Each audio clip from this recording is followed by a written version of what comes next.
আপনারা যে সময় আমাদের কাছ থেকে অটো কক্সিডের ইনকিউবেটরগুলো নেবেন, সবার আগে খেয়াল করবেন, এমনি আসেন, এই যে দেখেন এখানে একটা কিউআর কোড আছে। এই কিউআর কোডটা যদি আপনারা এমন করে স্ক্যান করেন, এই যে দেখেন, স্ক্যান করার পরে আপনার নিয়ে যাবে গা এই মেশিনটা বিষয়ে ডিটেলসে। এই মেশিনটা কীভাবে চালাবেন, এই মেশিনটার মধ্যে কি কি জিনিস দেওয়া আছে, কোন জিনিসটা কি কাজ করে।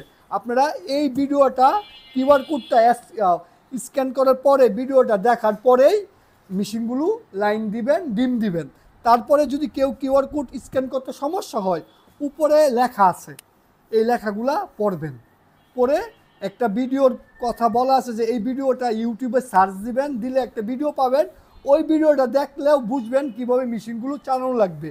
তারপরে দুটোটা করছেন, তারপরও কোনো জিনিস কোনো কারণে বুঝতে পারতেছেন না, ওই সময় এই নাম্বারটায় হোয়াটসঅ্যাপে যোগাযোগ করবেন। তার আগে না, এই নাম্বারটায় তখনই যোগাযোগ করবেন যে সময় কিউআর কোড বা ভিডিও দেখে কোনো জিনিস বুঝতে পারতেছেন না, ওই সময় এই নাম্বারটা যোগাযোগ করবেন। ভিডিও না দেখে যদি যোগাযোগ করেন তাহলে এটা মানে লাভ নাই।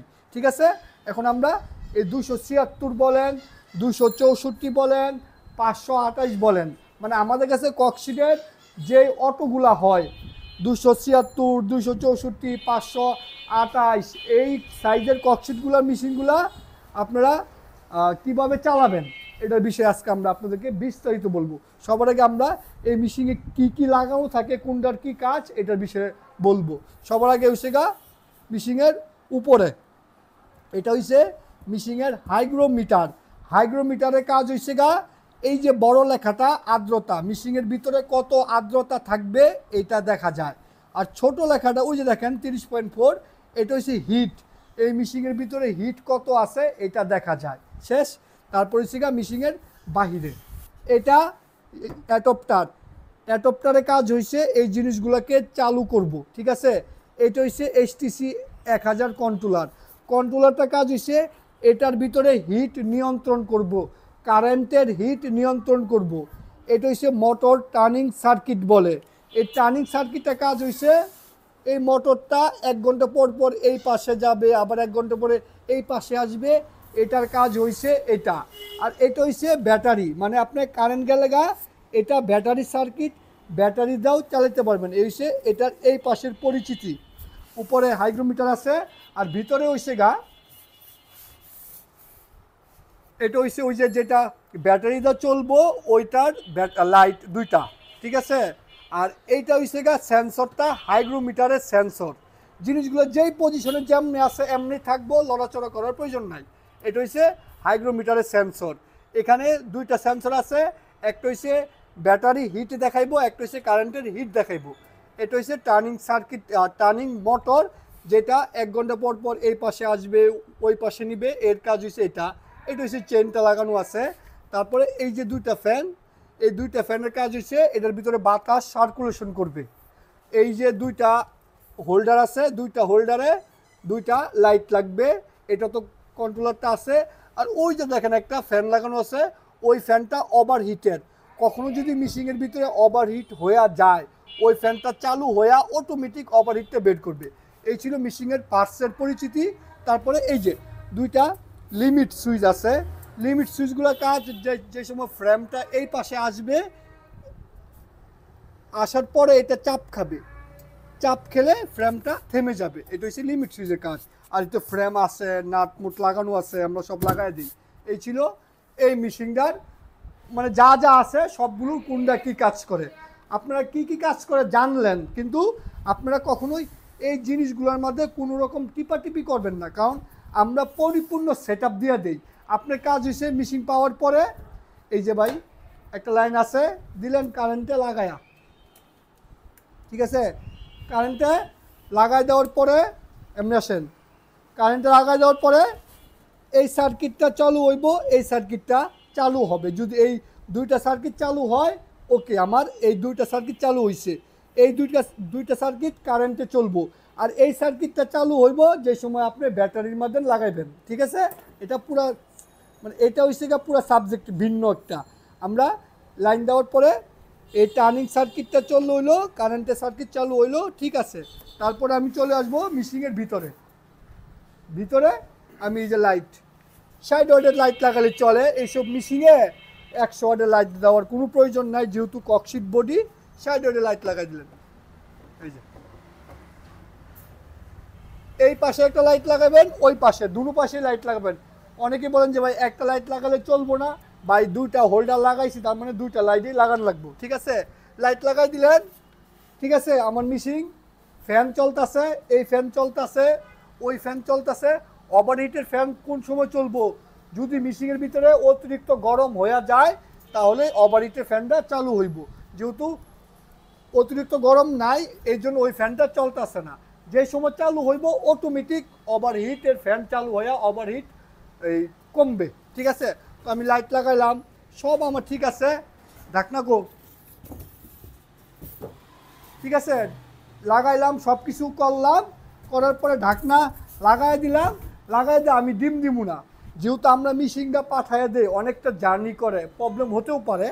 তো আপনারা এটাকে 3-4 ঘন্টা চালালেন, 3-4 ঘন্টা চালায় দেখলেন যে আমরা এই আপনার 3-4 ঘন্টা চালালে কি কি দেখবেন সেটা আমরা হিট সেট করছি 37.7-এ। 37.7-এ লাইটটা বন্ধ হইব, 37.2-এ লাইটটা জ্বলবো। যদি দেখেন যে হ্যাঁ এই কন্ট্রোলারে 37.7 আসলে লাইট বন্ধ হয়, 37.2 আসলে লাইট জ্বলে, তার মানে আমার এটা ওকে। তারপর হচ্ছে এটা দেখেন এই যে 2, এটা খালি বাড়বো 3, 4, 5, 6 এমন করে।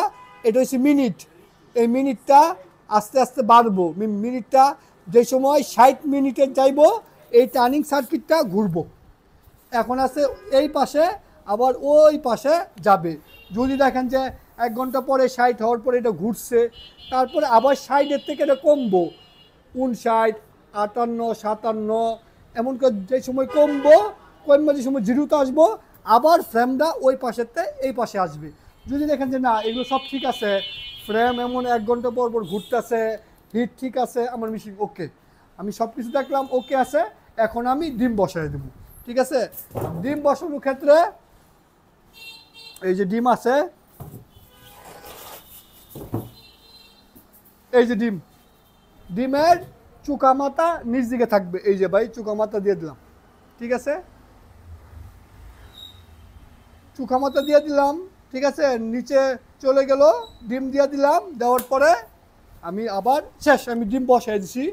ডিম বসানোর পরে আমি দিলাম ঢাকনা লাগাই দেওয়ার পরে এমনি আসেন। এখন এই মেশিনটার মধ্যে হিট অটোমেটিক নিয়ন্ত্রণ হবে। আমার যেই কাজটা করা লাগবে, আর্দ্রতা আমার নিজের নিয়ন্ত্রণ করা লাগবে। আমার নিজের আর্দ্রতা নিয়ন্ত্রণ করা লাগলে আমার এই জিনিসটা খেয়াল করা লাগবে। এটার মধ্যে এখন কত আছে? 43 আছে। এই আর্দ্রতা আমি দেখব, হিট দেখার আমার প্রয়োজন নাই। হিট তো আমার এই কন্ট্রোলারে নিয়ন্ত্রণ করতেছে। ঠিক আছে, যদি কখনো কারেন্ট চলে যায় এই সময় আমি এই হাইগ্রোমিটার বা আর্দ্রতা মিটারে হিট দেখতে পারবো। ওই যে দেখেন হিট দেখাইতেছে, এটা ব্যাটারিতে চলে, এই জন্য কারেন্ট মেশিনে না থাকলেও এটার মধ্যে হিট দেখা যায়। আচ্ছা, এখন আমার হিট দেখার প্রয়োজন নাই, আমি দেখব আর্দ্রতা শীতের সময় এক নিয়ম, গরমের সময় অন্য নিয়ম। ঠিক আছে, আমি আজকের এই ভিডিওতে দুটোটা নিয়ম বলে দেব। আর্দ্রতা 45-এর নিচে নাইমে গেছে, এখন গরমের সময় আমাকে এটা 50-এর উপরে তোলা লাগবে। ঠিক আছে, যদি আর্দ্রতা 50-এর উপরে আমি না পাই কি করবো? এই যে পানির পাত্র নিমু, ধরেন পানির পাত্র নিয়া একটা পানির পাত্র, এই যে জায়গা আছে ফাঁকা, এনে আমি আপনি দিয়ে দিলাম, এই যে এনে দিয়ে দিলাম বা এনে দিয়ে দিলাম। দেওয়ার পরে লাগাই দিলাম। পানি দিলে অটোমেটিক নিয়ম হয়েছে আর্দ্রতা বাড়বো। আর্দ্রতা মানে জলীয় বাষ্প। পানি দিলে ওই মেশিনের ভিতরে গরম আছে, গরমে পানিটা জলীয় বাষ্প হয়ে আর্দ্রতাটা বাড়বো। যদি একটা পানি দেওয়ার পরে আর্দ্রতা আমার সর্বনিম্ন 50 লাগবো, মানে সর্বনিম্ন 50-এর নিচে নেমে গেলে পানি দিয়ে দেবো। গরমের দিনের নিয়ম, শীতের দিনে সর্বনিম্ন 45-এর নিচে নামলে আমার পানি দেওয়া লাগবে। ঠিক আছে, গরমের দিন আর্দ্রতা 50-এর নিচে নামলে পানি দিব, শীতের দিন সর্বনিম্ন আর্দ্রতা 45-এর নিচে নামলে পানি দিব। আমি রিপিট করতেছি বারবার, আপনার জন্য কোনো রকম ভুল না করেন বা যেন বুঝলে সমস্যা না হয়। ঠিক আছে, তো এখন যেহেতু গরমের দিন আমি পানির পাত্র দিছি, আর্দ্রতা বাড়বো। যদি একটা পানির পাত্র দেওয়ার পরেও আর্দ্রতা 50-এর বেশি না হয়, ওই সময় আমি আরেকটা পানির পাত্র এনে দিয়ে দিলাম। এই লাইটের নিচে একটা পানির পাত্র, ওই লাইটের নিচে একটা পানির পাত্র দিলে আর্দ্রতা অটোমেটিক আর্দ্রতা 50-এর উপরে উঠবো। এখন 50-এর উপরে কত পর্যন্ত যেতে পারবে? 50-এর উপরে আর্দ্রতা মনে করেন যে 60-65 গেলে সমস্যা নাই। যদি 60-এর উপরে চলে যায়, গরমের দিন কি হয় দেখবেন, গরমের দিন বৃষ্টি হয়, রোদ উঠে, আবার বৃষ্টি রোদ, এই যে রোদ বৃষ্টি একটা ব্যবসা গরম বের হয়। ব্যবসা গরম বের হলে অটোমেটিক দেখবেন আপনার শরীর ঘামবো। ওই সময় বাতাসে প্রচুর আর্দ্রতা থাকে। ওই সময়টায় এই মেশিনের ভিতরে পানি দেওয়ার প্রয়োজন হয় না। আর্দ্রতা এমনি মনে করেন যে 60-এর উপরে চলে যায়, মানে আপনি পানি দিবেন না, অটোমেটিক 60-এর উপরে চলে যাবে। ঠিক আছে, ওই সময় সমস্যা নাই। আপনি পানি দেন নাই, তারপরেও আর্দ্রতা 60-এর উপরে চলে গেছে, তাতে কোনো রকম সমস্যা নাই। আর এখন যে আবহাওয়া আছে গরম কিন্তু বৃষ্টি নাই, এই সময় পানি দিলেন 60 গেল গা, 50-60-এর ভিতরে থাকলো, তাইলেই হইল। কোনো কারণে যদি 60-এর উপরে চলে যায়, একটা পানির পাত্র টানতে বের করে নেন, তাইলে একটা পানির পাত্র থাকলো, একটা বের করে নেন। আর্দ্রতা ওই রকম গুরুত্বপূর্ণ না যে আমার একদম পারফেক্টলি থাকা লাগবো। কম বেশি হইলে সমস্যা নেই, 60-এর জায়গায় 62-63 চলে গেছে, তাতে সমস্যা নেই। ঠিক আছে, এই সে আর্দ্রতা নিয়ন্ত্রণ করার নিয়ম। তো এইভাবেই আর্দ্রতাটা নিয়ন্ত্রণ করলেন। তারপরে হচ্ছে 18 দিন পর্যন্ত আর্দ্রতা ওই যে 50-60-এর ভিতরে থাকলো, গরমের সময়, শীতের দিন 45-60-এর ভিতরে থাকলো। 18 দিন পরে আপনার যেই দিন ডিম বসাবেন সন্ধ্যার দিকে, ওই দিন বাদ দিবেন, বাদ দিয়া 18 দিন পর্যন্ত গণবেন। 18 দিন সন্ধ্যার দিকে এই ডিম ক্যান্ডেলিং করবেন, ক্যান্ডেলিং কইরা নিচে নামায় দিবেন। নিচে বলতে এটা হচ্ছে 276 ডিমের মিশিং, 176 স্যাডার, 100 হ্যাচার, এটার নিচে ডিম নামাই দিলেন। আর অন্য মিশিংগুলা যেটা 264, ওটা পুরাটাই স্যাডার করতে পারবেন, পুরাটাই হ্যাচার করতে পারবেন, ওইগুলো ভিন্ন জিনিস। আমরা শুধু মিশিং চালানোর নিয়ম বলবো। 18 দিন পরে ডিম ক্যান্ডেলিং করে হ্যাচারে নামাই দিলেন। হ্যাচারে নামাই দেওয়ার পরে আর্দ্রতা 60-এর উপরে থাকবো। 60-এর উপরে কত থাকবো? 60-এর উপরে 70 জায়গা, তাতে সমস্যা নাই। 75 জায়গা, তাতে সমস্যা নাই। যে সময় বাচ্চা ভেঙে বের হবে, বাচ্চার শরীরেও পানি থাকে, ওই পানি থাকার কারণে এটার ভিতরে আর্দ্রতা 80-90 হয়ে পড়ে। বাচ্চা যে সময় ভেঙে বের হবে, 80-90 হয়ে গেলেও কোনো সমস্যা নাই। ঠিক আছে, 80-90 হোক, বাচ্চা ভেঙে বের হবে। বের হওয়ার পরে বাচ্চার শরীর যে সময় শুকায় একদম ঝরঝরা হয়ে পড়বো, হয়ে গেলে ব্রুডিংয়ে টান দিবেন।